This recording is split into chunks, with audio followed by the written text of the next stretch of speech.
The first thing is the money maker. The first thing is self-worth. You have none. So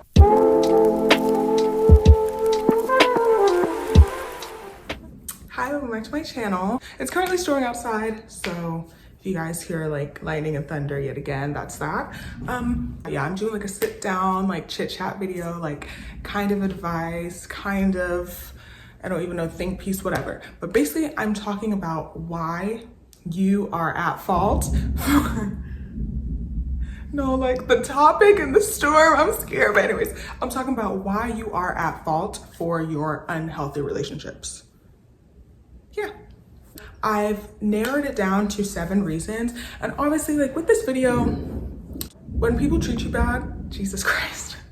When people treat you bad, that's completely on them, but how you react to it is completely on you. So I'm more focusing on like how you react to things that further unhealthy cycles and toxic cycles and like are the reason why you keep getting treated bad and staying and blah, blah, blah. So that's more so what I'm focusing on. Obviously, like what people do is their fault completely, but moving on and like wanting things to be different and trying to avoid your mistakes, that needs to be done by doing some internal work and just like figuring out how you added to it, but also completely and wholly understanding it is completely the person's fault, but also like there are things that you could have done to like leave earlier or etc, etc.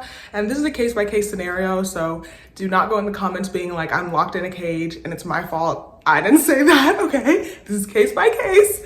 Think about it. Is it your fault or is it not, okay? That's all. That is my little preface. Now let's get to business. The first thing is the money maker. The first thing is self-worth.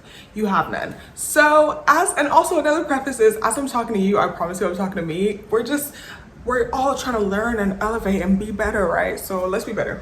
But yeah, the first thing is you have no self-worth. This is serious. Like this is very, very important because when you have no self-worth, you just compromise everything because you're so desperate for someone to like stay.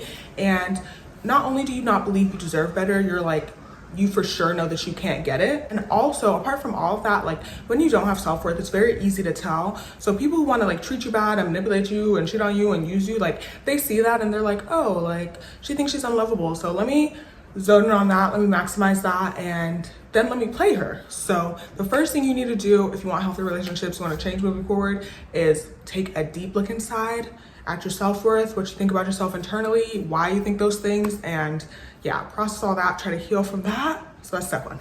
The second one is rushing intimacy. So this is for both physical and emotional. I'm not speaking directly on romantic or platonic relationships, so this applies to both. When you rush intimacy and like trauma dump and trauma bond and blah, blah, blah, all these other stuff, there's just no positive outcome. 99.99999999999. Okay, bro.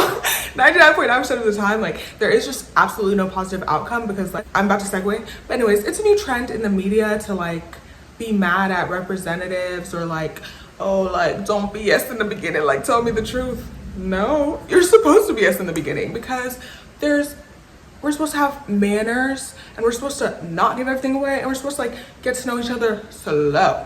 Healthy is slow. Toxic is fast. So when you just rush and give everybody the key to your heart and how your dad left you when you were 2 and blah, blah, blah, and you've never trusted a man since, blah, blah, blah. So you just give all that away immediately, you are going to get played. I'm sorry, like, you are going to get played because this person knows all this about you so they can use it to their advantage. And you don't know if this person has earned that intimacy, if they deserve that intimacy, if they're trustworthy with that intimacy, like I said, physically and emotionally. So slow down. I just wanna get to know you. But yeah, definitely take things slow. I know like everybody thinks that it's cute for us to be like besties in 2 seconds, but the beginning is supposed to be like just connecting on like one little mutual thing. Like you guys have a class together, you think each other's cute, you're like, oh no. Like, you know, like you guys both go to the gym together, you're like, oh my goodness, like let's be friends, like you work out, I work out. And then slowly you have building blocks and you build until you get to intimacy. Intimacy is so far off. Like that should not be on your mind when you first meet somebody at all. Like you need to focus. You need to figure out if you even like this person. Like some of you guys, like you're intimate with people that you genuinely like could not stand. Like if you took that outside of it and you had to sit with this person for 30 minutes and all y'all could do is talk, you would be miserable. Like you would be fighting demons. So you need to like intimacy far away. The next one is mindset. So I've narrowed it down to two that are like on the opposite sides of each other, but they're both extreme and like lead to bad outcomes. So it's scarcity mindset versus there's always better. And so obviously scarcity mindset is like, I'm never gonna find someone as good as this person. Like if this person gives me $1, nobody's ever gonna give me 10, you know, that whole idea. And that line of thinking like goes along with low self-worth, and it makes you desperate and you never want to let anything go, and you'll get played a million times and blah blah blah, woo, woo, woo. And then there's always better. That also leads you to getting played, because there's not. I hate to break to y'all, there's not. So to have healthy relationships, you need to be in the middle of understanding I deserve what I deserve, but also like if somebody is fulfilling me but they just happen to have a flaw, they don't need to get cut out for that one flaw. But yeah, there's always better mindset. I do believe that it results in like you never having anyone, because you're always gonna like next. And also like you never have to really sit with yourself and work on yourself and your relational skills, because you could just blame it on like, oh, well, they weren't doing this, so bad, you know? So yeah. The next one I think is like, I feel like it's heightened with social media and like performative activism, and like the performative moral compass that people want to have, and like, oh my goodness, like I do want to save the world, like my heart is pure. So anyways, this next one is you don't want to be judgmental or perceived as judgmental. So if you have a boundary and you set a boundary and someone's like, oh, you're being mean, so you revoke your boundary, you are in trouble, queen.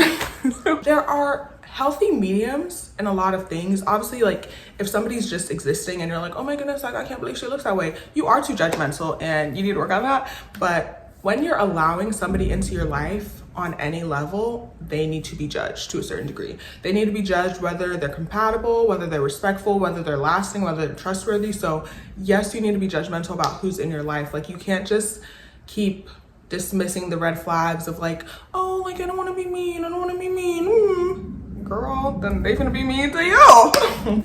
The next one is you don't understand concepts are not reality. So I also think this is very popular with social media.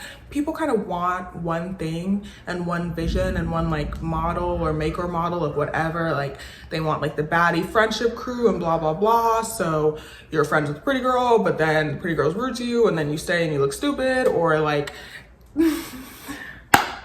they want the rich man. So you finally get the man that makes like enough and then he has nothing else for him except for that money. So you stay. So like, anyways, this one's more so like, you want one thing, but you don't fully understand what comes with it. And you're so set on that one thing that you're okay with compromising everything else as long as you get that one thing. And that one thing is usually materialistic and aesthetic and not as important. Honey, I'm not saying don't have standards. Never ever get me wrong. Do not ever get me wrong. Don't ever get me wrong. I am not saying don't have standards. Always have standards. And I do believe, can I say this? Off the record, okay? But no, I do believe having a financial standard is also healthy, but I don't think finances should be the only thing that you're focused on. And I don't think you should let finances trump character. So if he has bad character, like the finances should not be able to trump that. That's what I believe. Just don't get too carried away. Like focus on the person as a whole, not just a part.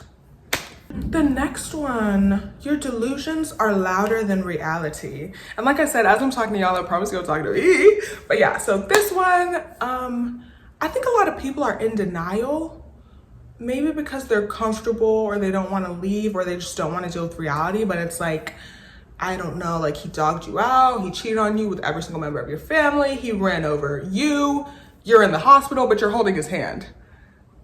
There's no reality where that's okay. Correct or incorrect? When somebody treats you a certain way, if your go-to is making excuses for them of, oh, they had a rough childhood, or like, oh, da, da, da, that's a joke. I can tell you that for free, that's a joke. If 10 times they treat you good, one time they mess up, okay, maybe we could go somewhere. But if we're just starting out that's what I'm talking about, the representative. If we're just starting out, it is your job to represent yourself correctly. It is your job to treat me well. It is your job to entice me. So if you're starting out with somebody and they're not treating you well and you're like, oh, it'll get better. This is the beginning. Like, this is the beginning of the end. This is literally the beginning where you BS the most and they couldn't even BS enough to treat you well. Like, read the room.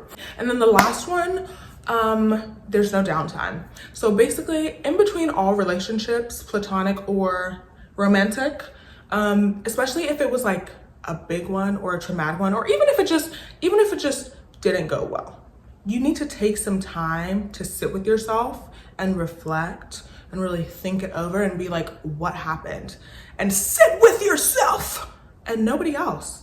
So instead of jumping from relationship to relationship, to person, to fill the void, in between, you really need to sit with yourself and just sit in that hurt and sit in that healing and then get better, so that as you are better, you'll attract better and you'll know how to handle better. But yeah, if you don't spend time like in between your relationships and stop, then the same bad thing is literally just gonna happen in a million different fonts, or it might not even be a different font. It might all be Times New Roman. But anyways, that's all I have for today. Those are all my tips. So be healthy, be cute, be, health is wealth.